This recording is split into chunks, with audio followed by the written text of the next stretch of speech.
नमस्कार, आप देख रहे हैं जी न्यूज। आपके साथ हूं मैं रुबिका लियाकत। ताल ठोक में आप सभी का बहुत बहुत स्वागत है। क्या भारत में इस्लाम के नाम पर बेवजह का विवाद खड़ा किया जा रहा है? ताल ठोक के आज ये सवाल इसलिए क्योंकि पिछले कुछ दिनों से आप देखिए एक ट्रेंड सा बन गया है। लगातार कुछ लोग हर बात में इस्लाम की दुहाई दे रहे हैं। कभी शतरंज खेलते हुए फोटो खिंचवाने पर इस्लाम की दुहाई दी जाती है, कभी वंदे मातरम का विरोध किया जाता है। लेकिन बिहार में तो एक मंत्री के खिलाफ फतवा ही जारी हो गया। नीतीश सरकार के इकलौते मुस्लिम मंत्री खुर्शीद अहमद और फिरोज ने विधानसभा में विश्वास मत जीतने के बाद जय श्री राम का नारा लगाया तो पटना के फुलवारी शरीफ स्थित इमारत शरिया के मुफ्ती ने उनके खिलाफ फतवा जारी कर दिया। उन्हें इस्लाम से बेदखल कर दिया, निकाल दिया गया, एक्सपेल फ्रॉम इस्लाम, और यहां तक कि उनकी शादी को भी अमान्य करार दे दिया। मुफ्ती के फतवे के बाद खुर्शीद अहमद ने पहले तो यह कहा कि वो एक बार नहीं 100 मर्तबा बार बार जय श्री राम के नारे लगाएंगे। लेकिन उनकी ही पार्टी के मुस्लिम नेताओं ने जब नीतीश कुमार के सामने खुर्शीद अहमद का विरोध किया तो उनको माफी मांगनी पड़ी। मामला सिर्फ खुर्शीद अहमद का ही नहीं है। तमिलनाडु के रामेश्वरम में पूर्व राष्ट्रपति कलाम की मूर्ति के हाथ में वीणा और बगल में गीता का भी विरोध होने लगा है।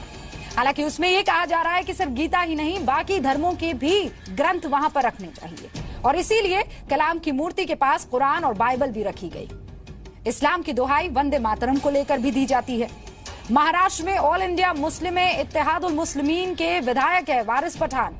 उन्होंने तो यहां तक कह दिया कि किसी भी हालत में वंदे मातरम नहीं बोलूंगा। वंदे मातरम को तो छोड़िए, शतरंज खेलने को लेकर क्रिकेटर मोहम्मद कैफ पर भी सवाल उठाए गए। कहा गया कि शतरंज हराम है। क्रिकेटर मोहम्मद शमी ने जब बेटी के बर्थडे की तस्वीर ट्वीट की तो बर्थडे को भी गैर इस्लामी बताया गया। यानी हर मामूली बात पर विवाद, कंट्रोवर्सी। आज ताल ठोक के बहस इसी मुद्दे पर, लेकिन बहस की शुरुआत से पहले ये रिपोर्ट।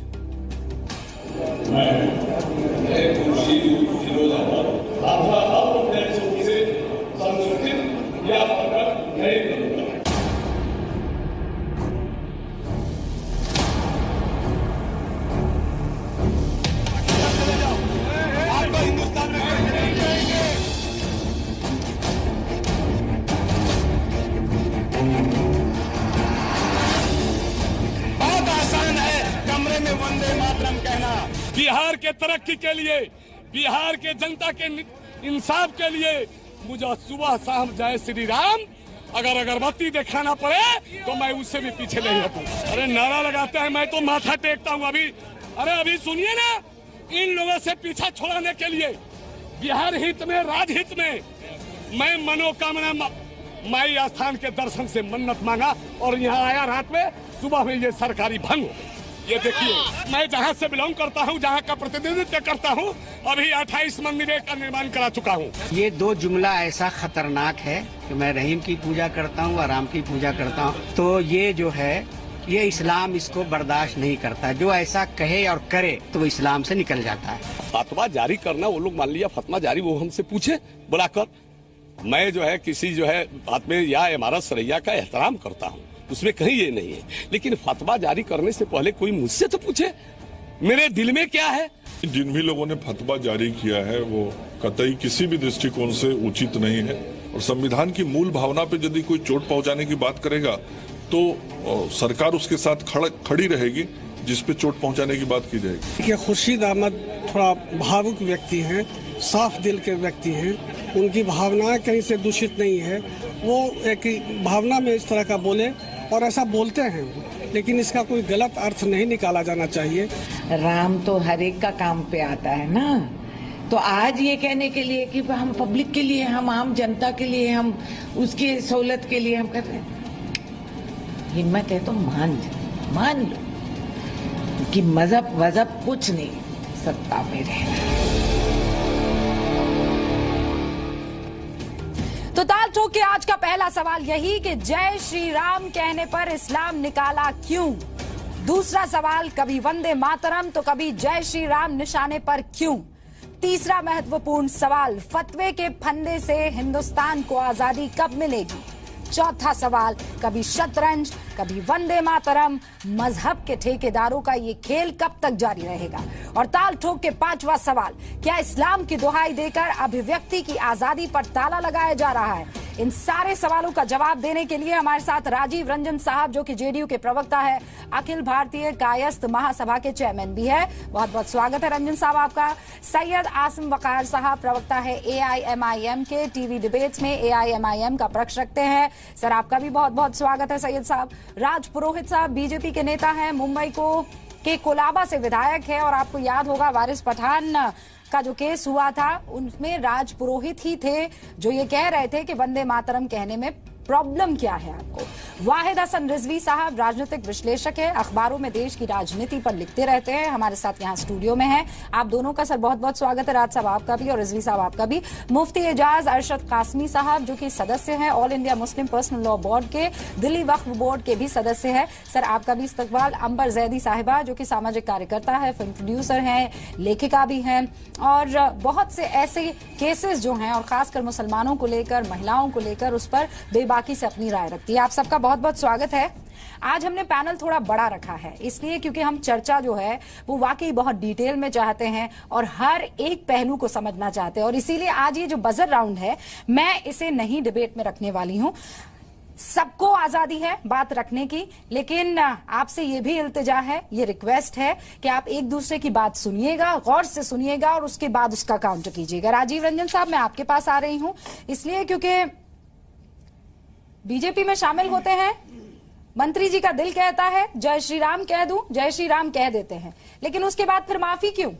जय श्री राम कहने पर पटना में माफी मांगनी पड़ेगी अब? देखिए, सबसे पहली बात तो ये हम लोग भारतीय जनता पार्टी में शामिल नहीं हुए हैं, भारतीय जनता पार्टी के साथ सरकार में शामिल। सर मेरी भावनाओं को समझिए, जैसे आपको भावना खुर्शीद साहब की समझनी चाहिए थी। बहरहाल कंटिन्यू। रूबिका जी, हम लोग भी आपको भावनाओं से ही अवगत कराएंगे।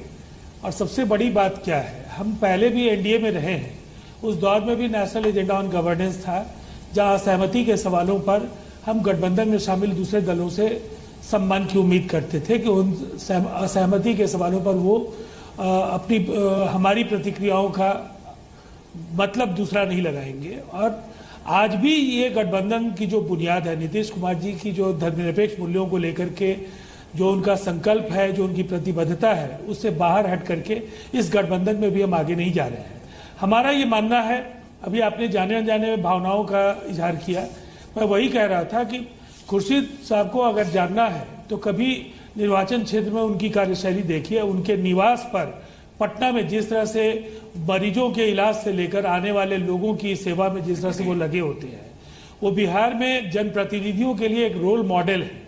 और जिस तरह से अपने इलाके के अल्पसंख्यक तबके के लोग हों या बहुसंख्यक तबके के लोग हों, उनकी लोकप्रियता का आलम यह है कि एक बहुत बड़े हम कह सकते हैं कि रियासत के खिलाफ वो लड़ते रहे और वो जीत दर्ज करते हैं केवल इसलिए कि आम लोगों के बीच उनकी बहुत ज्यादा लोकप्रियता है और उनकी पैठ के आदमी है, वो बहुत भले आदमी है, तो फिर माफी क्यों मांगनी पड़ गई? वो तो बढ़िया आदमी है, क्या जरूरत थी माफी मांगने की? नहीं, देखिए क्या क्यों मजबूर कर दिया उनको? ऐसा क्या सितम हुआ सियासत का? देखिए, सबसे पहली बात क्या है, उन्होंने जो भी बातें कही वो कहीं ना कहीं शब्दों से ज्यादा उस भाव पर ध्यान दिया जाना चाहिए था जो उनके कहने का अर्थ था कि बिहार में जो हालात थे उसमें हम लोगों ने जो फैसला लिया है वो कहीं ना कहीं बिहार के विकास को लेकर के जो हमारी प्रतिबद्धता हमारे नेता के उसके अनुरूप हम लोगों ने फैसला लिया। और उस प्रवाह में उन्होंने उन शब्दों का प्रयोग किया जिसको लेकर के शब्दों का नहीं, जयकारा था। अब उसको बिहार और उड़ीसा उसमें किसी को क्या परेशानी हो सकती है? आप क्यों उसे कहने से कतरा रहे राजीव जी? जय श्री राम में किसी को क्या दिक्कत हो सकती है? नहीं, माफी मांगने पर क्यों मजबूर होना पड़ा उन्हें? देखिए, सबसे पहली बात क्या है, जो इस देश की विरासत है, जो परंपराएं हैं और जो एक बहुरंगी संस्कृति हमारी है, जिसमें अगर शब्दों के चयन से कहीं कोई आहत होता है तो हम अगर माफी मांगते हैं तो इसमें हम छोटे नहीं होते हैं। समाज में जो सबों के साथ चलने की जो परंपरा है उसके अनुरूप मंत्री, माइनॉरिटी सेल के वो तमाम नेता वो आहत हो गए हैं। अंबर जैदी यहाँ पर बैठी हुई, रिजवी साहब यहाँ पर बैठे हुए हैं, आप आहत हो गई?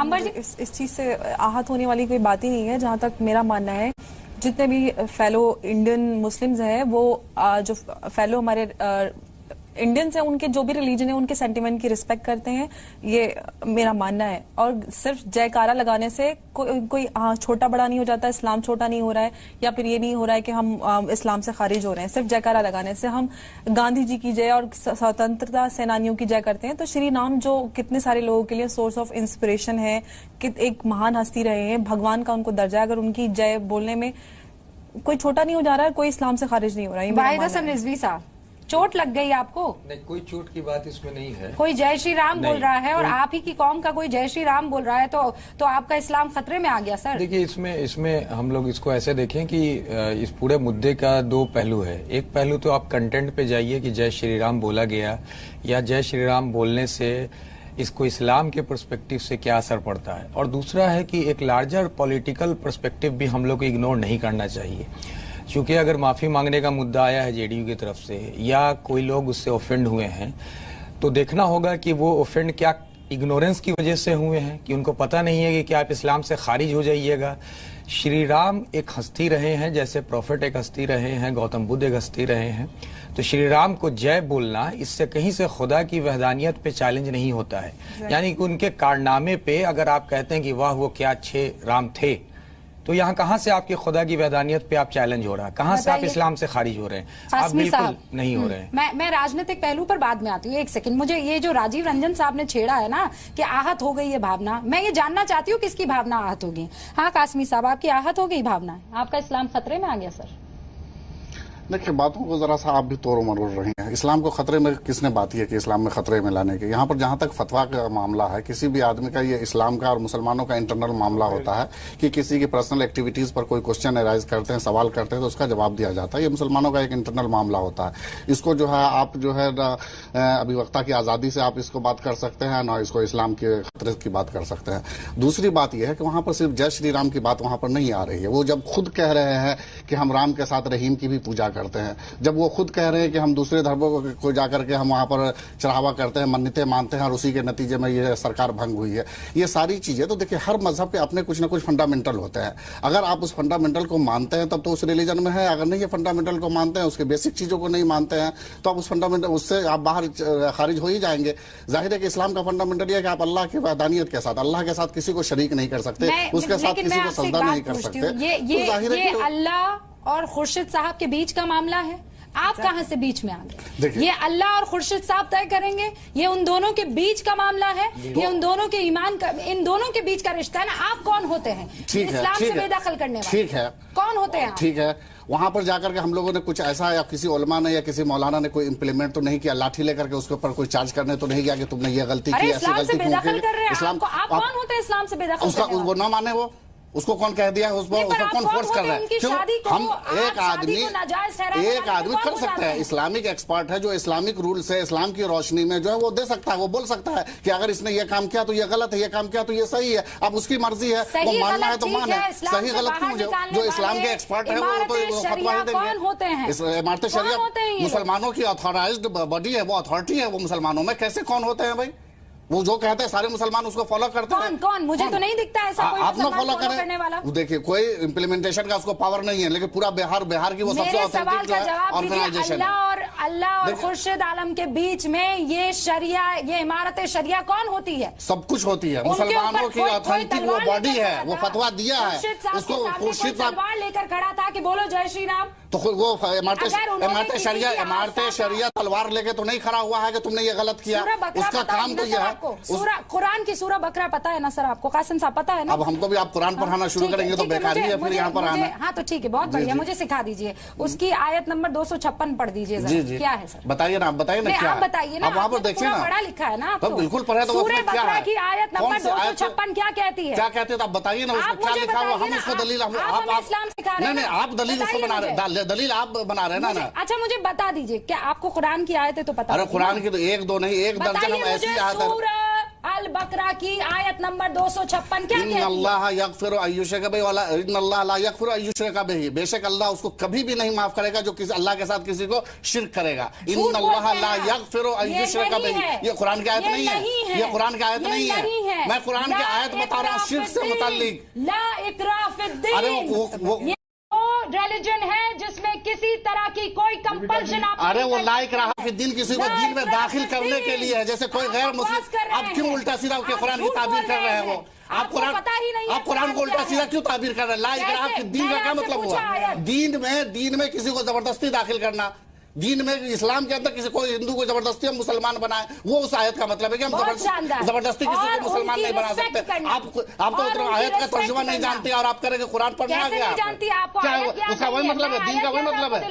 जो दीन के अंदर दाखिल हो गया तो वो तो खुल्लो फी सिल्म में काफ इस्लाम के अंदर पूरी तरह से दाखिल हो जाओ। जब इस्लाम में रहना पूरी तरीके से इस्लाम में रहो, नहीं रहना मुर्तद हो जाए। वो आज वो इस्लाम से चले जाए, मुर्तद हो जाए, किसको इतराज होगा? किसी को कोई ऑब्जेक्शन नहीं होगा। मत एक सेकंड रुक जाइए। इकराफुद्दीन का मतलब यह है रिलीजन में कोई कंपल्शन नहीं है। उसके बाद ये कहा जाता है कि दूसरे रिलीजन को बहुत जस्ट तरीके से, बहुत न्यायिक तौर पर आप सम्मान देंगे। अगर सामने वाला ये कह देता है तो आप उस ये बात दूसरे मजहब का एहतराम कर सकते हैं, लेकिन दूसरे मजहब को भी माने, इसको भी माने, ये कहा बात हो। आप तो कुरान का एक्सप्लेन गलत तरीके से कर रहे हैं। आप वहाँ पर दीन से मुराद क्या ले रही है? हम तो ये कह रहे हैं कि किसी इस्लाम के अंदर किसी को दाखिल जबरदस्ती नहीं कर सकते। आप उसका एक्सप्लेनेशन भी देख लीजिए, उसका ट्रांसलेशन भी खोल करके देख लीजिए ना। ट्रांसलेशन खोल के देख लीजिए ना, आपके सामने लैपटॉप रखा है, क्या है वो? मुझे आप इस्लाम ना समझा। रिजवी साहब एक सेकंड, बाकी मैं मान लूं। राज पुरोहित साहब, आप क्यों जबरदस्ती वंदे मातरम बुलवाएंगे? रुबिका जी, मेरी रुबिका जी विनती ये है, मैंने ये कभी जबरदस्ती पठान साहब को नहीं कहा।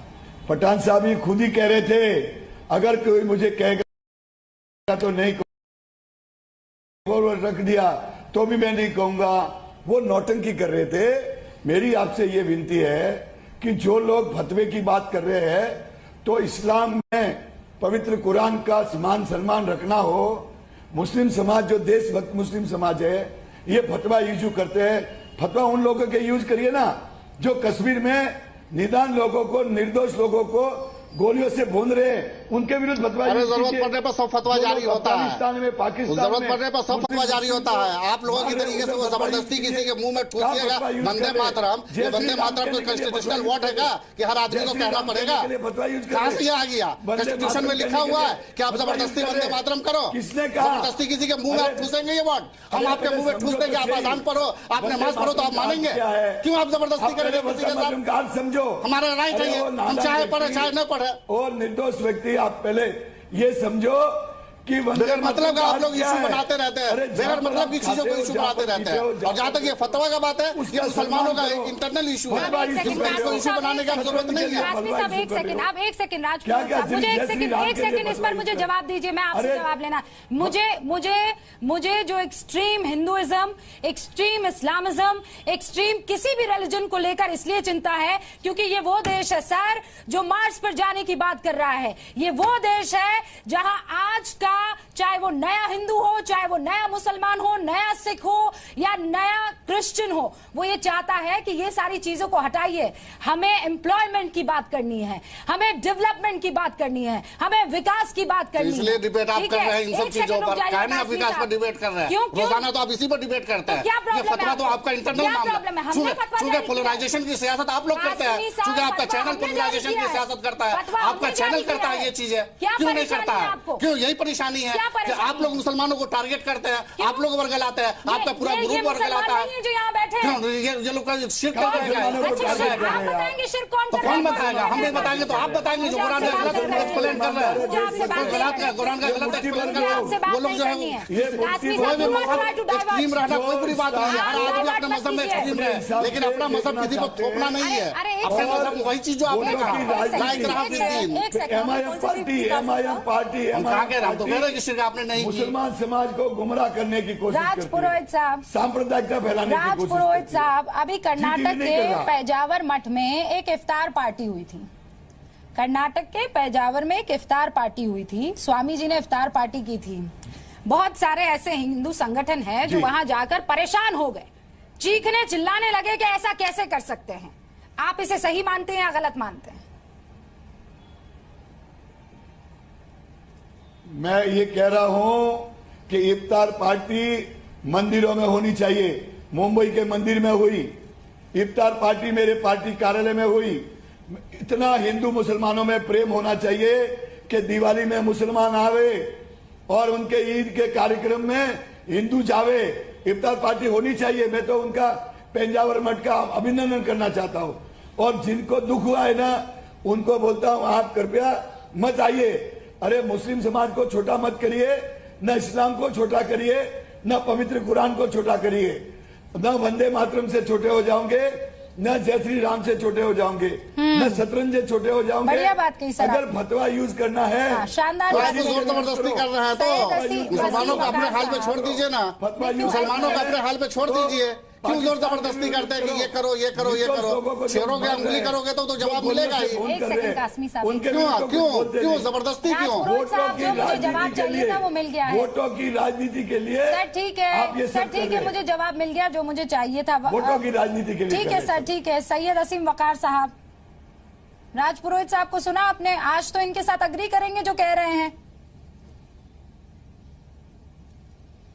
मैं आपकी आवाज सही नहीं आई, दोबारा से क्वेश्चन पूछ लें। मैं ये कह रही हूँ राज पुरोहित साहब को तो सुना आपने? जी सुना। हाँ, वो वेलकम कर रहे हैं। वो कह रहे हैं देखिए ये जो भाईचारा है, ये जो मोहब्बत आपस में होती है, यही तो हमें चाहिए। कोई किसी को छोटा ना करे, ना कोई इस्लाम को छोटा करे, ना कोई वंदे मातरम को छोटा करे। भाई देश है, सब साथ चले। अग्री करेंगे ना? देखिए, अक्लमंद में और बदअकल में बहुत छोटा सा फर्क होता है। दुम नहीं लगी होती है, सींग ही निकला होता है। जबान और ज़हनियत का फर्क होता है। राज पुरोहित जी, अब मैं तो खाली इतना कह दिया मैंने, बाकी मैं इतना कहने जा रहा हूं। देखिए, राज पुरोहित जी के धर्म में जो कुछ भी है, जो आइडियोलॉजी आपकी है, हम उसका विरोध बिल्कुल नहीं करेंगे अगर आप उसे मानते हैं। आपकी धर्म है, आप मानिए, बिल्कुल मानिए।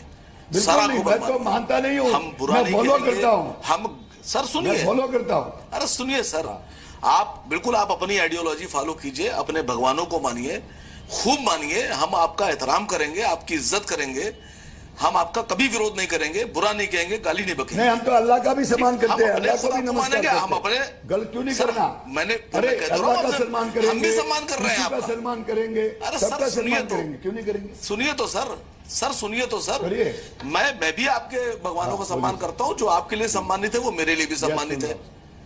लेकिन अगर मैं ये कहूं कि साहब जो मैं धर्म में अपने करता हूं वही आप करना शुरू कर दीजिए, आप भी कुरान पढ़िए, आप भी नमाज पढ़िए, आप ला इलाहा इल्लल्लाह नहीं कहेंगे तो आप इस्लाम से मतलब आपको हम इंसान नहीं मानेंगे, आपको हम मार डालेंगे।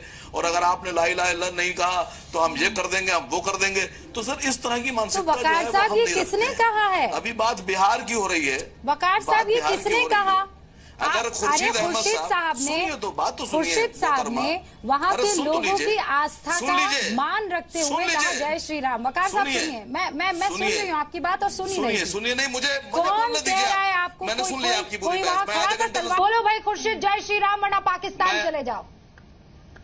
किसी ने कहा सर ऐसा? आपसे पूछ रहा हूँ, किसी ने तलवार रखी थी क्या? मैं यही तो पूछ रहा हूँ कि खुर्शीद साहब ने क्यों बोला? कोई जबरदस्ती तो किसी ने की नहीं। मैं पूछ रहा हूँ, किसी ने जबरदस्ती तो की नहीं। तो अगर वो कह रहे तो इसमें क्या बुराई है? जय श्री राम नहीं कहोगे? मैं जवाब दे रहा हूँ आपको, बोलने तो दीजिए मुझे। भाई खुर्शीद साहब मंत्री पद की शपथ लेने जब गए तो उससे पहले उन्होंने जय श्री राम नहीं कहा था। वो इतने उतावले हो गए कि वो अपने धर्म की आइडियोलॉजी भूल गए, अपना मकसद भूल गए, अपना दीन भूल गए, अपने अल्लाह का कुरान भूल गए, अपने नबी का पैगाम भूल गए। और उसके बाद वो जय श्री राम कहने लगे और फिर उन्होंने आखिर में हद किरास कर दी कि मैं तो पूजा भी करता हूं और मैं करूंगा पूजा। तो ऐसे आदमी पर तो लादीनी का मामला लागू हो जाता है। वकार साहब वापस वही बात हो गई, वो जाने उनका ईमान जाने, अल्लाह और उनके बीच का ये वास्ता है। आप उन लोगों को क्या कहेंगे जो ये कहते हैं तुम इस्लाम से बेदखल हो गए हो? कौन होते हैं वो लोग इस्लाम से बेदखल करने वाले? और आप मुझे ये बताइए, जो एक सेकंड, वो रिप्रेजेंटेटिव क्या मुस्लिम कम्युनिटी के हैं सिर्फ? वहां पर जिन लोगों ने, जिन मुसलमानों ने वोट दिया है सिर्फ उन्हीं के हैं वो रिप्रेजेंटेटिव तो हिंदुओं के भी है ना, वो रिप्रेजेंटेटिव वहां पर रह रहे दलितों के भी है, सिख के भी है, क्रिश्चियन के भी है। क्या बोल रहे थे आप? नहीं, आप कितनी देर से बोल रहे हैं? मुझे जवाब तो दे लेने दीजिए। नहीं, मुझे जवाब तो दे लेने दीजिए। मुझे बोलना है। अगर खुर्शीद अहमद जैसे लोग जो ये काम कर रहे हैं, कितनी देर से बोल रहे हैं? आप ही बोल रहे हैं। बाकी नाम नहीं लूंगा, लेकिन मुझे इतना पता है कि मैं बहुत से ऐसे लोगों को जानता हूं कि अगर उनको मुझे बनाया जाए तो वो कुत्ते का गू भी खा लेंगे। सर ये फालतू की बात है। मैं इस पर यकीन नहीं करती हूँ। ये आपकी पॉलिटिक्स होगी, ये आपकी पॉलिटिक्स होगी। मैं इस पर यकीन नहीं करती वकार साहब। नहीं वकार साहब, आप वंदे मातरम कहने में भी आपको लगता है आपका जमीर खत्म हो जाएगा, और आप बोलते हैं कि पॉलिटिक्स के लिए वो लोग हैं जो किसी भी हद तक चले जाएंगे। अंबर जैदी, मैं आपको डिबेट में लाना चाहूंगी। राज पुरोहित एक सेकंड रुक जाइए। अंबर जैदी, आप रूबिका जी, आप वंदे मातरम भी कहिए, आप जय श्री राम भी बोलिए। आप मुझे मत बताइए, आप मुझे मत बताइए। मैं जानती हूँ, मेरा इस्लाम जानता है, मेरा ईमान जानता है और मेरा देश जानता है। आप मुझे सर्टिफिकेट मत दीजिए। मुझे AIMIM में नहीं आना है सर, मुझे आपके सर्टिफिकेट की कोई जरूरत नहीं है। थैंक यू सर, मुझे नहीं चाहिए आपका कोई सर्टिफिकेट। अंबर जैदी, हर चीज को पॉलिटिक्स से जोड़ना छोड़ दीजिए। आप लोग देश हित की बात कीजिए, देश हित की बात कीजिए। आपको तमीज ही नहीं है बात करने की। आप लोगों को, आप लड़ने लगते हैं, आप लोग को लिहाज तक नहीं किसी का। कैसे बात की जाती है, आप अजीबोगरीब शब्दों का इस्तेमाल कर दें, आप सारी मर्यादाएं लांघ लें, और आप चाहते हैं कि हम हाथ जोड़कर आपकी बात सुनते रहे। आई एम सॉरी वकार साहब, वकार साहब देखिए, खुर्शीद आलम साहब सिर्फ मुसलमानों का सुनिए सर। अंबर जैदी आपसे कुछ कहना चाह रही हैं, अब सुनिए आप। वकार साहब देखिए, खुर्शीद आलम साहब सिर्फ मुसलमानों का प्रतिनिधित्व कर नहीं रहे, वहाँ पे हिंदू भी हैं, दलित भी हैं और लोग भी हैं, तो उनको उनके सेंटिमेंट। कौम के लोग तो यहाँ मंदिर बनाने जा रहे हैं। अंबर जैदी के कौम के लोग तो बाबरी, तो क्या बुराई है उसमें? अगर वो किसी के सेंटिमेंट की रिस्पेक्ट कर रहे हैं तो उसमें क्या बुराई है? आप हेट्रेड फैलाने की बात कर रहे हैं। रिस्पेक्ट करें। अंबर, अपना घर दे दीजिए आप। मैं दे दूंगी, कोई प्रॉब्लम नहीं है। अपने बाप का घर दे दीजिए। दे दूंगी मैं अपने बाप का घर। साहब एक सेकेंड, आप अपनी मर्यादा नहीं भूलेंगे। आप देखिए, आप क्या शो कर रहे हैं? आप देखिए, आप जो कर रहे हैं ना, आप क्या शो कर रहे हैं? देखिए, किसी मदरसे में जाकर मुझे मर्यादा, आप आराम से बात, मर्यादा आपको पता ही नहीं आपकी मर्यादा क्या है। आप अपनी वो किसी के पर उंगली उठा सकते हैं, आप वो उठा सकते हैं किसी के पर उंगली। मदरसे को बदनाम करेंगे, आप मदरसे को बदनाम करेंगे, मदरसे पर आप यहाँ RSS का तोता बन के बैठी रहेंगे। आपको शर्म नहीं आती? RSS का तोता बन के बैठी हुई है। आपको नौकरी करनी है तो आप वंदे मातरम कीजिए, जो कीजिए, पूजा कीजिए, पाठ कीजिए, जो करना है कीजिए। आप RSS के गुलाम बन के रहिए यहाँ पर। आप मदरसे में इस्लाम को हमला करेंगे, करवानी है दूसरे की आपको जो करना है कीजिए। ऐसा नहीं होता, ऐसा नहीं होता। आप मदरसे पर उंगली उठा रहे, कभी इस्लाम पर उंगली उठा रहे, कभी किसी पर उंगली उठा रहे। यही इंजीनियरिंग का तरीका है। ये इज्जत करके ही इज्जत मिलती है। यही आप नौकरी कीजिए अपनी। एक सेकंड सुनिए कासमी साहब, ये तरीका नहीं है। इतनी बदतमीजी से वो बात करते हैं, तब आपका जमीन नहीं जाता है। आप उसको मदरसे में थोप रहे हैं। कुछ कह देता है, मदरसे में बदतमीजी सिखाई जाती है, मदरसे में बदतमीजी सिखाई जाती है, मदरसे में बदतमीजी सिखाई जाती है। आप यहाँ पर जो है, आप क्या कर रहे हैं? आप यहाँ पर RSS का तोता बन के, तोता बन के बैठे हैं। आपको जो करना है कीजिए, आपको नौकरी करने के लिए पूजा करना, पाठ करना, जो करना है कीजिए। बार-बार आप दूसरे को ये कर रहे हैं, शर्म नहीं हो रहा। चुप हो जाइए अब एक सेकंड के लिए, खामोश हो जाइए। आपको करने का तरीका करने का तरीका नहीं है। आप खामोश हो जाइए। आप इस तरीके से लग रहा है वकार साहब के लिए, अब वकार साहब के लिए कुछ नहीं बोलेंगे। वकार साहब के लिए आप कुछ नहीं बोलेंगे। उन्होंने बात सुनी थी ना, डायरेक्ट पर्सनल अटैक कर दिया, उनको कुछ नहीं बोलेंगे।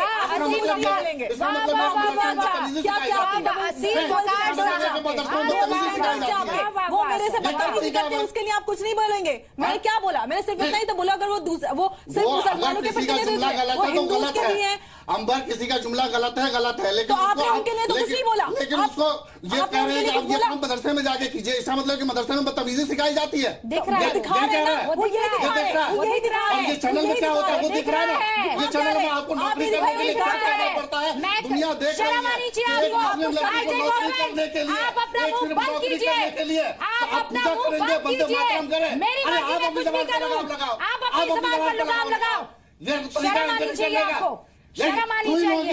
अंबर जैदी के साथ आप बदतमीजी करते हैं, दुनिया में अंबर जैदी के साथ आप बदतमीजी करते हैं। अंबर जैदी के साथ कोई शख्स बदतमीजी करता है तब आपके अंदर का मौलवी, तब आपके अंदर की आत्मा हिल जाती है। मदरसे का कोई नाम ले ले तो आपकी जमीन हिल जाती है, आपको शर्म आनी चाहिए। आपको शर्म आनी चाहिए, हमको क्या शर्म आएगी? मुझे आपको शर्म नहीं आती है? बेहया बात सच्चे खाली जो करना है करो, बेहया रहो, और जो करना करो। दुनिया देख रही है कौन बेहया है, अब कौन बेशरम है। दुनिया देख रही है कि कौन बेहया है। कौन है बेहया? आप बेहयाई फैला रहे हैं यहाँ पर। आप बेहया, क्या बेहया? आप बेशर्मी से करेंगे हम वंदे मातरम करेंगे, आप बेशर्मी से करेंगे मदरसे में बेहयाई सिखाई जाती है। आप बेशर्मी से कहूंगी आप बेशर्मी से करेंगे, पूजा करेंगे, पूजा कीजिए, कौन मना? आप अपना ज्ञान अपने जेब में डालिए। चैनल में नौकरी कर रहे हैं, आपको करना पड़ेगा। आप आरएसएस के गुलाम बन के रहिए, आप आरएसएस के नौकरी कीजिए, जो करना कीजिए आपको, लेकिन किसी को साथ किसी मदरसे को साथ आप बदतमीजी नहीं कर सकते। ये बिल्कुल इंतहाई गलत है। इंतहाई गलत है, आपका ये जुमला इंतहाई गलत है, बिल्कुल गलत कर रहे हैं, बिल्कुल गलत कर रहे हैं। आपको अपनी आइडियोलॉजी की रिस्पेक्ट करवानी है, उसको मदरसे से जोड़ दीजिएगा। तो वो मेरे घर से क्यों जोड़े, मेरे बाप से क्यों जोड़े? कौन होते हैं, उनकी हिम्मत क्या होती है? अगर वो गलत बोल रहे हैं, गलत बोल रहे हैं, वो उनका अपना काम, आप नहीं हुआ। लेकिन उनको ये कह रहे हैं कि मदरसे के जाकर के बदतमीजी कीजिए, या ये आप मदरसे से बोल रहे हैं, नहीं रोकेंगे। उस वक्त आपकी ज़बान उनको तो रोकेंगे नहीं, आपका मौलवी नहीं जागेगा, उस वक्त आपका मौलवी नहीं जागेगा। अगर गलत कह रहा है, गलत है। बेहयाई आपको यहाँ नजर आएगी कि अगर कोई वंदे मातरम कह दे। आप कहिए ना भाई, आपको नौकरी बचानी है, कहिए, शौक से कहिए। अरे एक आपको नौकरी करनी है, जो सोचना कीजिए, सुबह साहब आवाज़ी चलाइए, कौन मना करता है? ठीक है, आप कीजिए, मैं जानू, मेरा अल्लाह जानू, आप कीजिए ना भाई, कौन मना कर रहा है? आप कौन मना कर रहा है? चुप रहिए, आप चुप रहिए, आप चुप रहिए, आप भी चुप रहिए। आप किसी बदतमीजी को मदरसे एकदम चुप हो जाइए। आप एकदम चुप हो जाइए। आप जोड़ सकते हैं, आप जोड़ सकते हैं किसी के घर और बाप को। आप जो जोड़ा है उसको आप कहिए। आपने कुछ कहा उनको? आपने बोला क्या क्या बात कर रहे हैं? नहीं, आपने उनको डिफाइन करना शुरू कर दिया एकदम स्टार्टिंग से। नहीं कर रहे हैं, आप डिफाइन कर रहे हैं स्टार्टिंग से उनको, आप स्टार्टिंग से डिफाइन कर रहे हैं। आप कभी भी लॉजिकल बात नहीं करते, हमेशा सिर्फ आपको बहस करनी होती है, बदतमीजी करनी होती है। आपको सिर्फ एक साउंड दिख रहा है, आपको सिर्फ एक साउंड शर्मी की हद हो गई। बैठ के अपनी नौकरी बचाने के लिए आदमी अपने ईमान का सौदा कर लेगा, अपने ईमान का सौदा कर रही है। आपको डर लगता है, हम जैसी मुसलमान लड़कियों से आपको डर लगता है, आप कांपने लगते हैं। आपको ये लगता है कि आपके इस्लाम को लेकर झूठी चीजों को फैलाने के चलते आपकी दुकान बंद हो जाएगी।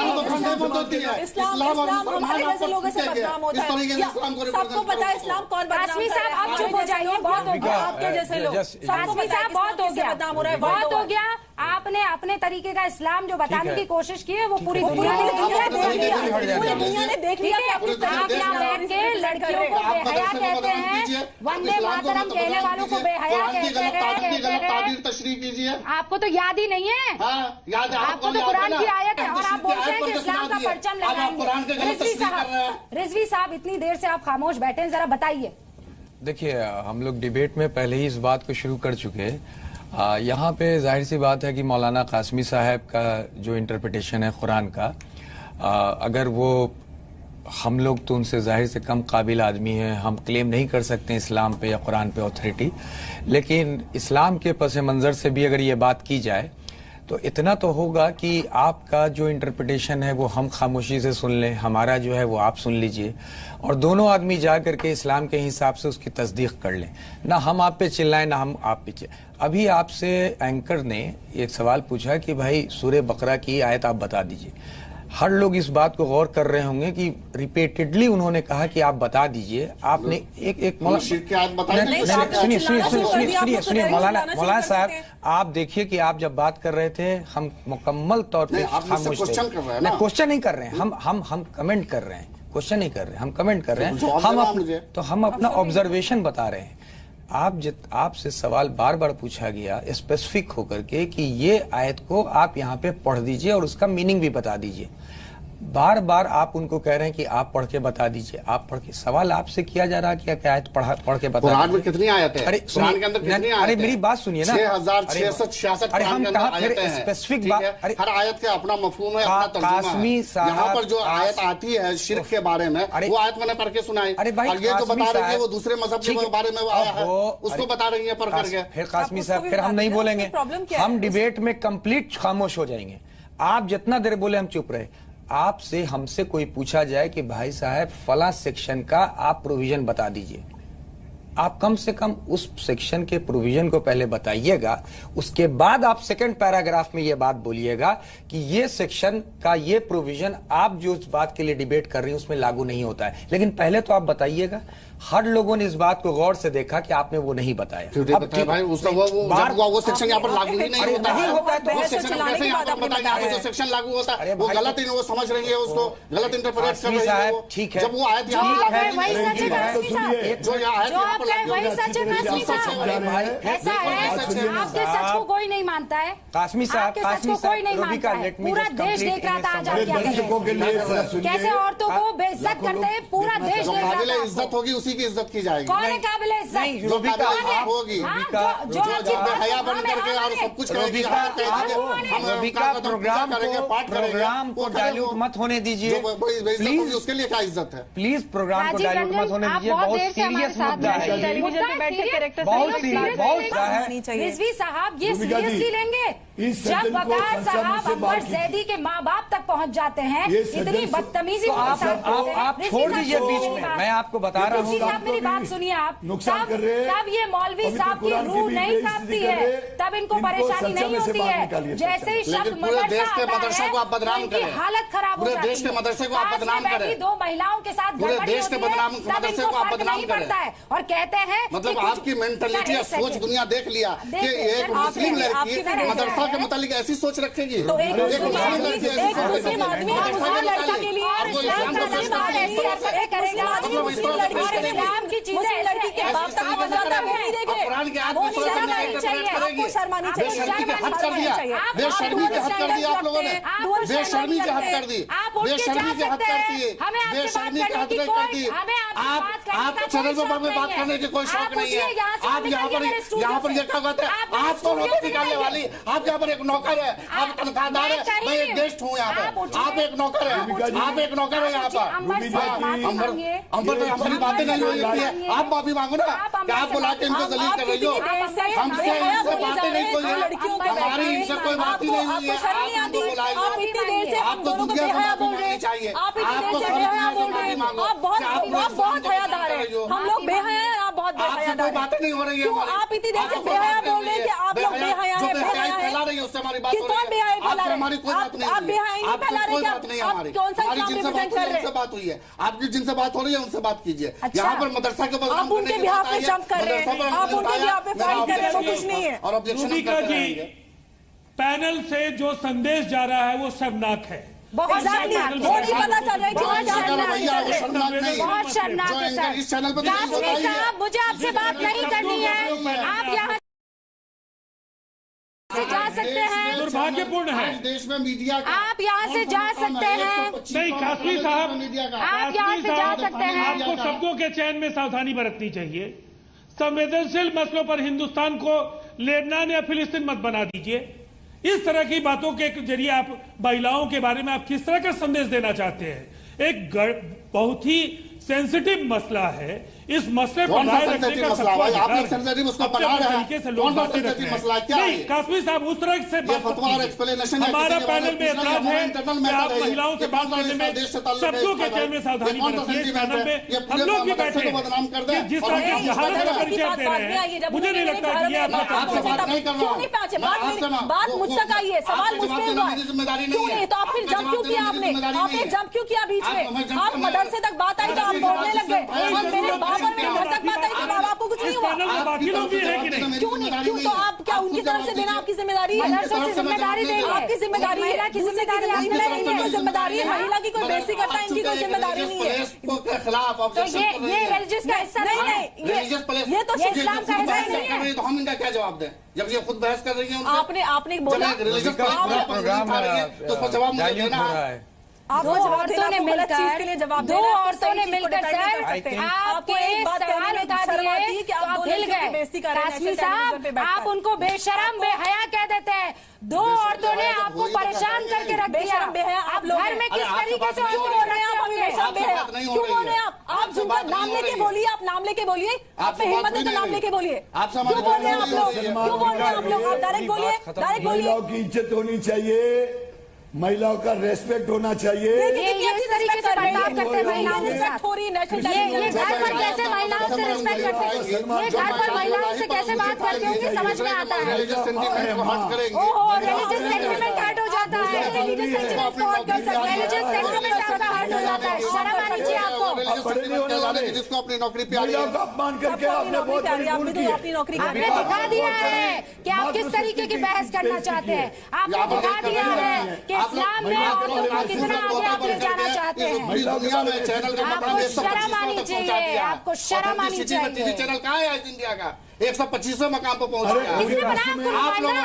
किसने बनाया आपको इस्लाम का नुमाइंदा? कौन है? आपने बदनाम कर दिया इस्लाम को। किसने बना दिया? आपने बदनाम किया इस्लाम को। के नाम पर कलंक है, बदनामा दाग है। आप है, आप कलंक है। आप जितना बोलेंगे उतना अच्छा है। आप जितना बोलेंगे उतना अच्छा है। बोलिए ना, आप जितना बोलेंगे उतना अच्छा है। जितना गाली दीजिए इस्लाम को, मुसलमानों को, मदरसों को, घर जाइए, अपनी नौकरी बचाइए और गाली देते रहिए।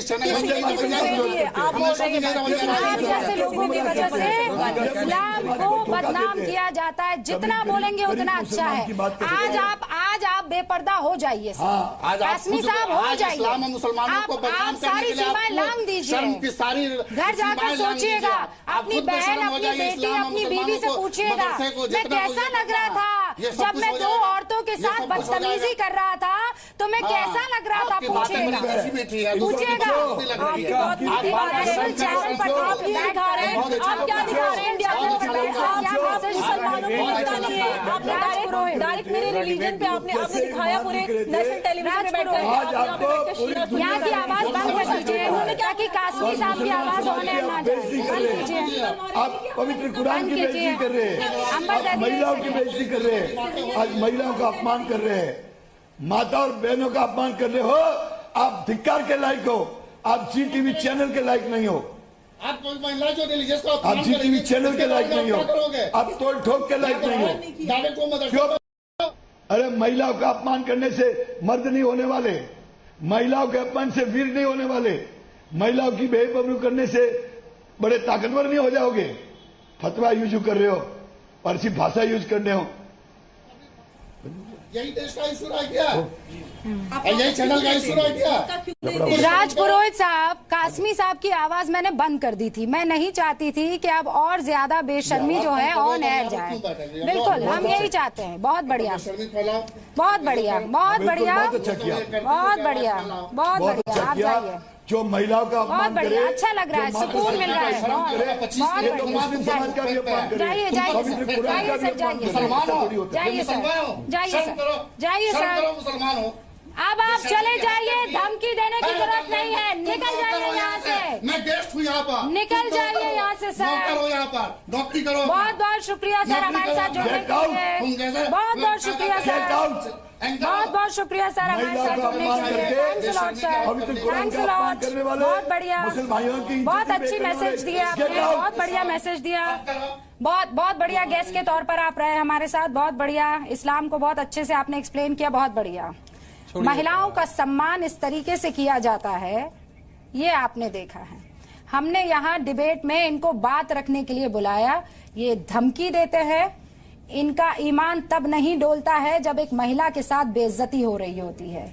अंबर जैदी के माँ बाप को खींच लाया जाता है डिबेट में, तब इनकी रूह नहीं कांपती है। लेकिन मदरसे नाम ले लीजिए, हम बेहया हो जाते हैं, हम बदतमीज हो जाते हैं, हम नौकर हो जाते हैं। वो तो इनका बस चलता तो न जाने कौन कौन सी गालियां हमें दे देते हैं। इन्हीं मौलानाओं की वजह से इस्लाम बर्बाद हो रहा है। अंबर जैदी, इन्हीं मौलानाओं की वजह से। नेशनल टेलीविजन पे बैठकर ये दिखा रहे थे कि किसकी वजह से इस्लाम बदनाम हो रहा है। बोल रहे हैं कि तुम्हारी जैसी औरतों की वजह से इस्लाम बदनाम हो रहा है। पूरी दुनिया में सबको पता है कि किन किन लोगों की वजह से, कैसे लोगों की वजह से इस्लाम बदनाम है। ये हमें बोलने की जरूरत नहीं, पूरी दुनिया जानती है, पूरी दुनिया देखती आ रही है बहुत टाइम से। ये कहने की जरूरत ही नहीं है, और वो हमेशा हर बार हर डिबेट में बार बार ये प्रूव करते रहते हैं कि किसकी वजह से इस्लाम बदनाम है। रिजवी साहब, क्यों आप खामोश हो गए, मुझे ये बताइए। नहीं, खामोश वो बदतमीजी पर बदतमीजी किए जा रहे हैं रिजवी साहब, 2 औरतों के साथ इतनी बदतमीजी कर रहे हैं।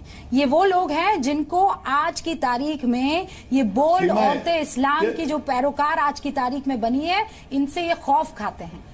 क्या आप अपनी आवाज बुलंद नहीं कर सकते थे? एग्जैक्टली, वीकनेस यही है कि मुसलमान मर्द आगे बढ़कर नहीं आ रहे, प्रॉब्लम यही है, सिर्फ औरतें ही आवाज उठाती हैं। रिजवी साहब, मुझे दुख है कि आप चुपचाप खामोशी से देखते रहे, क्यों? हम बता रहे हैं, हम देखिए, हम खामोशी से ले रहे हैं कि हम जानते हैं कि जब कोई क्यों देखते रहे। हाँ, हम जवाब दे रहे हैं पुरोहित साहब, आप सुनिए। आप रिस्पॉन्स किसी भी चीज को 2 तरीके से दे सकते हैं। बिल्कुल दीजिए। आप किसी भी मुद्दे पे आप 2 तरीके से रिस्पांस दे सकते हैं। अगर आप इसको आज जो इतना बड़ा मुद्दा बन चुका है, चाहे वंदे मातरम, जय श्री राम और टेररिज्म एंड एटसेट्रा, आप गौर कीजिएगा कि कुछ लोगों ने कुछ की खराबियों को लेके इतना ज्यादा चिल्लाया, चाहे किसी मजहब का, किसी तरीके का आदमी है, आप यकीन मानिए वो मुद्दा बनेगा। उस डिटेल डिबेट में नहीं जा रही हूँ। अभी देखिए, मेरा यकीन मानना है कि कासमी साहब की बात पे अगर आप जितना चिल्लाइएगा, चूंकि ये आदमी इस हद तक पॉल्यूटेड हो चुका है, जो औरत की मजम्मत इस तरह कर रहा है, जो इस्लाम की, आपने सुनिए, आपने आयत देखा, सुनिए, मैं कासमी का जिक्र ही नहीं करती हूँ। अरे आप कासमी एक सिंबल था यहाँ पे, मिस्टर कासमी। हम 2 लड़ रही हैं यहाँ पर। अंबर जैदी के लिए मैं लड़ रही हूँ, मेरे लिए अंबर जैदी लड़ रही हैं। रिजवी साहब, आप कहाँ थे? आप तो स्टूडियो का हिस्सा थे। मैं बाकियों को, राजीव रंजन साहब सुनते रहे, बाद में उन्होंने कहा ये पैनल बहुत गलत यहाँ पर मैसेज दे रहा है, उनसे भी नहीं रहा गया। वो पटना से यहाँ तक आवाज पहुंचा सकते हैं, रिजवी साहब आप नहीं पहुंचा सकते। हमने आवाज, पता है, एक सेकंड सुनिए सर, ये सिंबल ही है, लेकिन फिर भी राजीव रंजन हो, क्या वो आवाज पहुंचती? आप बताइए, कासमी का जो एग्रेशन, आप यकीन मानिए, ये क्यों नहीं मिस्टर कासमी, आज हमको कासमी के पास जवाब नहीं देना है। सुनिए रूबिका, आज जितने लोग इस चैनल को देख रहे हैं, हमको वहां तक अपनी बात पहुंचाना, ना कि कासमी को जवाब देना है। आप बात समझिए, आप मेरे रिस्पांस के तरीके को समझिए। क्या अंबर जैदी ने जो आर्गुमेंट दिया,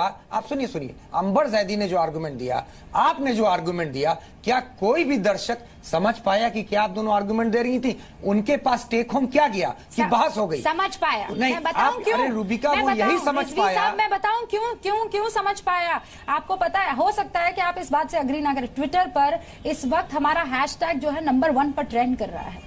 लोग हमारी बात सुनकर आए हैं भाई, वो लोग हमारी बात सुनकर, हमारे इस बात को लेकर, आपत्ति जो थी उसको लेकर दर्शक हमारे साथ जुड़ा है। नहीं, हम अभी नंबर 1 ट्रेंड जो आपका नंबर आया है रूबिका, और हमें बार बार ये कह रहे थे इस मौलाना को जगह मत दो, खामोश हैं, उसके बावजूद हम जगह दे रहे थे। सुने तो सही, ये शख्स बोलता क्या है रिजवी साहब। अब मेरे पास वक्त की कमी है सर, 47 हो गए हैं।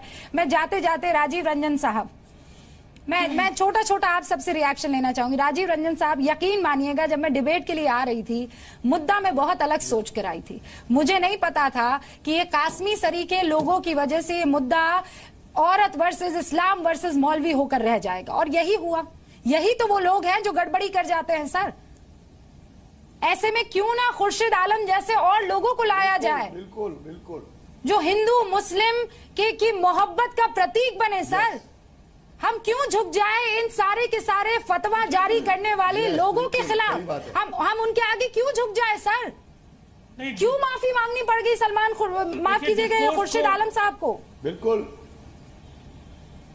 डिस्कोर्स बदलने की जवाबदेही सबकी है, और मैं समझता हूं जो समाज की अगुवाई करने वाले लोग हैं, उन्हें छोटे छोटे पॉलिटिकल इंटरेस्ट से बाहर आना होगा, और ये एक बड़ी लड़ाई है। मुझे लगता है चाहे वो हिंदुओं के बीच हो या मुसलमानों के बीच हो या ईसाइयों के बीच पे हो, फंडामेंटल फोर्सेस के खिलाफ इस देश को खड़ा होना होगा। और इस लड़ाई के लिए जो सामने आपका लक्ष्य है, अगर 21वीं सदी की जो चुनौतियां हैं, जो वैश्विक परिदृश्य है, भारत की जो अपेक्षाएं हैं दुनिया में कुछ स्थान पाने की, निश्चित तौर पर हम लोगों को संकीर्ण दायरे से बाहर निकलना पड़ेगा। और सवालों पर देखिए, कई बार माफी से कोई आदमी छोटा नहीं होता है। उन्होंने अपनी बात को साफ करने की कोशिश की, फिर भी लगा कि लोग नहीं समझ पा रहे हैं, तो कहीं गलत संदेश नहीं जाए कि हम केवल एक अलायंस बदला है तो हमारी राय बदल गई और हमारे सोचने का तरीका बदल गया, तो उन्होंने भावनाओं को चोट पहुंचाने वाले शब्दों को लेकर के अगर उन्होंने ये कहा कि अगर मेरी किसी इस बात की से भावना कहीं कहाँ चोट, किसी को किसकी बुरा भावना लगा को, है, तो मैं ये सिर्फ सियासत करते हैं सर। वंदे मातरम बोलने में किसको चोट पहुंच जाएगी सर? हम तो बचपन